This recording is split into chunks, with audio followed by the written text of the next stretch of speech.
All right, so we are working on this monochromatic portrait project as we talked about yesterday, and I transferred my photo and I'm now ready to begin the painting process. If you remember back to our landscape unit, we started painting with the sky and moved our way forward in the landscape. When I'm working on any watercolor painting, I do want to make sure that I'm always keeping two things in mind. One, I'm working from the back to the front, and I'm working from big areas to small areas. A lot of times the temptation is when we're working on a portrait is we get excited and we want to like go into the details right away. Like I would want to paint like her eyes and her glasses first thing, and really her eyes and her glasses are the very last thing I'm going to be painting. So I want to always be thinking what's back and what's front. And so we are going to begin in the background. Now, if you have one of the photos where there is a lot of stuff in the background, we are not painting that stuff. So here I have this other example, and he has, he's in a car. I am not painting any of that. What we're gonna do in the background instead is a texture technique. So if you remember back to when we first were learning how to paint and we had those blue boxes on our table. They are back at your table, and we had all of those texture techniques that we learned. So I could do a wet into wet technique using just water and black in my color. I could do a graded wash. You could use alcohol, you can use salt.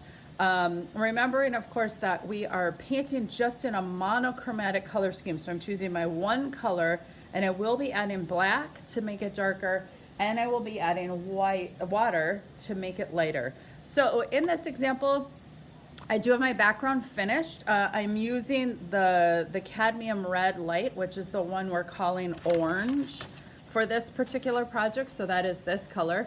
And it happens that when you add black to this color, you make this kind of dark, earthy brown. And then what I've done to make this texture in the background is just simply a paper towel lift off while it was wet, okay? So that gives you kind of an example of one that's finished. I would be ready to move on with that particular painting. For this project, I think I'm going to use some salt. So like I said, you have this stuff in your basket at your table. If you need refills, let me know.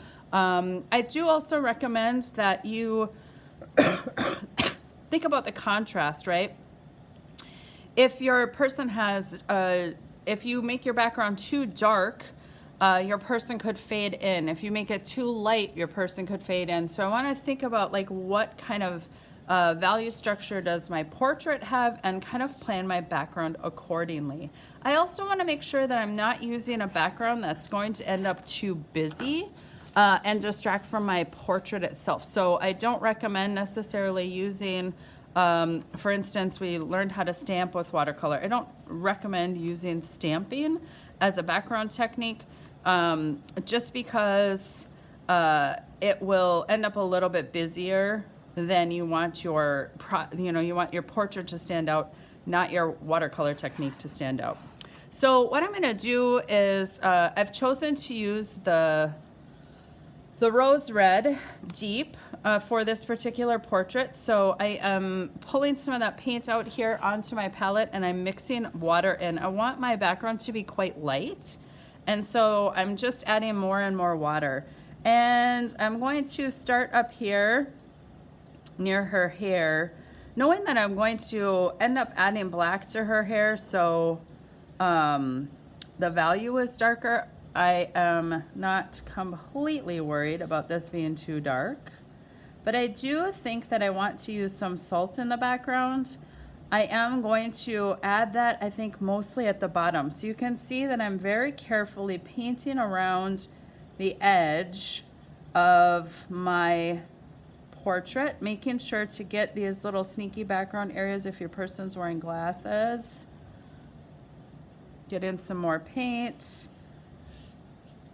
and just continuing to pull this paint down very carefully along the edge of my portrait. Now, most of the watercolor techniques, remember, work best when our paint is wet or semi-wet. So you do want to make sure that you are painting fairly quickly if you're using things like watercolor liftoff or salt or alcohol.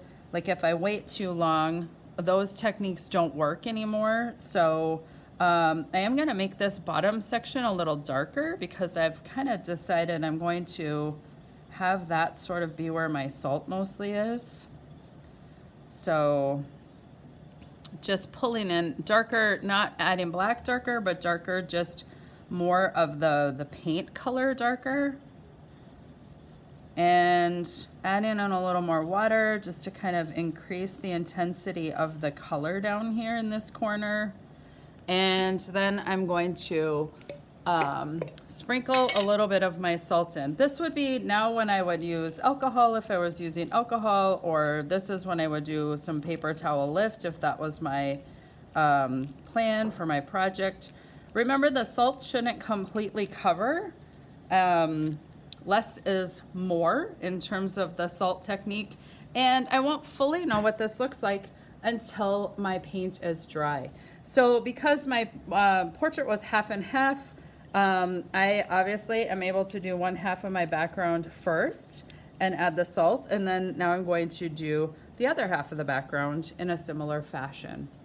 So complete the background using a texture technique before we move on to the portrait itself.